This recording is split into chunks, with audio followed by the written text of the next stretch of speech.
السلام علیکم ورحمۃ اللہ وبرکاتہ۔ آج ایک خبر گردش کر رہی ہے کہ حکومت پاکستان نے قادیانیوں کو اقلیتی کمیشن میں نمائندگی دینے کا فیصلہ کیا ہے اور کسی کو ان کا نمائندہ نامزد کیا جا رہا ہے۔ اصولی طور پر تو یہ بات ٹھیک ہے، لیکن ذرا ماضی پہ نظر ڈال لیں کہ اصل مسئلہ کیا ہے۔ سن 74 میں جب پارلیمنٹ نے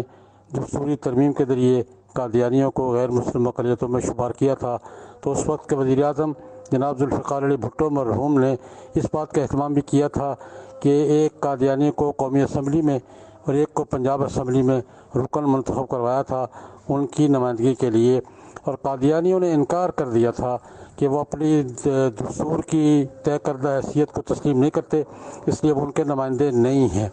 اس لیے پہلی بات تو یہ ہے کہ یہ ان کا نمائندگی نہ ہونا، اس کی ذمہ داری خود ان کے انکار پر ہے جو اس وقت سے اب تک چلی آ رہی ہے۔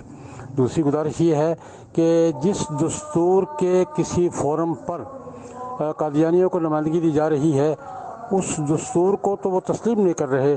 تو ان کو کس اصول کے تحت نمائندگی دی جا رہی ہے؟ پہلے قادیانیوں سے تقاضا کیا جائے، ان کو آمادہ کیا جائے کہ وہ دستوری فیصلے کو، پارلیمنٹ کے فیصلے کو، عدالت عظمیٰ کے فیصلے کو تسلیم کرنے کا اعلان کریں کہ جو ان کی معاشرتی حیثیت ملک کا دستور طے کر چکا ہے وہ اس کو تسلیم کرتے ہیں۔ اس کے بعد کسی بھی فورم پر ان کی نمائندگی پر کسی کو کوئی اعتراض نہیں ہوگا، لیکن دستور سے ان کا انکار قائم رہے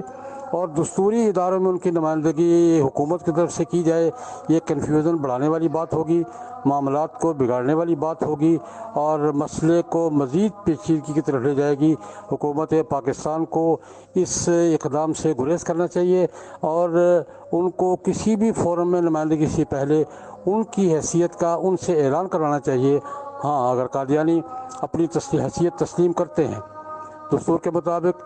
اور عدالت عظمیٰ کے فیصلے کے مطابق، تو ہمیں کسی بھی فورم پر اس حیثیت سے ان کی نمائندگی سے انکار نہیں ہوگا، لیکن کنفیوژن کی فضا میں، انکار کی فضا میں اور گو کی فضا میں یہ بات تسلیم نہیں کی جائے گی، اور حکومت کو اس سلسلے میں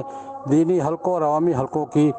مخالفت کا، بلکہ ہو سکتا ہے مزاحمت کا سامنا کرنا پڑے۔ اس لیے معاملے کو خراب نہ کریں، معاملے کو صحیح طریقے سے الجھائیں، جو یہ ہے کہ قادیانیوں سے کہا جائے کہ وہ دستوری اسٹیٹس کو تسلیم کریں، اس کے بعد ان کو کسی بھی فورم میں نمائندگی دی جائے۔ اس کے بغیر یہ مسئلہ حل نہیں ہوگا، مزید بگڑے گا۔ السلام علیکم ورحمۃ اللہ وبرکاتہ۔